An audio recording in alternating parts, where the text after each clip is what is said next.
ज्येष्ठ समाजसेवक अण्णा हजारे यांनी शुक्रवारी पुन्हा एकदा नाशिकच्या तपोवन वनातील वृक्षतोडीवरून सत्ताधारी महायुतीवर निशाणा साधला.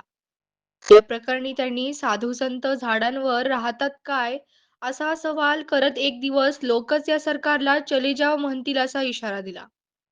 आज लोक बोलत नसले तरी एक दिवस येईल आणि ते चीड व्यक्त करत या सरकारला चले जाव म्हणतील.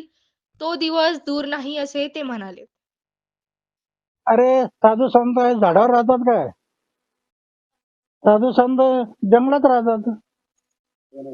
जंग झाडांचं जंगल आहे आणि तुम्ही झाडं तोडता आणि साधू संत खरं जंगलात राहतात.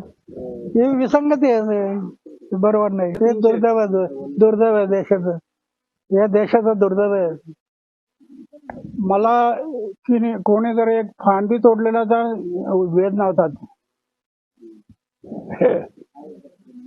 वेदना होतात. मी कोणाला झाडे तोडू देत नाही, लावतो पण तोडत नाही. स्वार्थी लोक वाढत चालले. समाज आणि देशाच्या हितासाठी बलिदान करण्याची तयारी कमी होत चालली. पण आमच्यासारखे काही लोक आहेत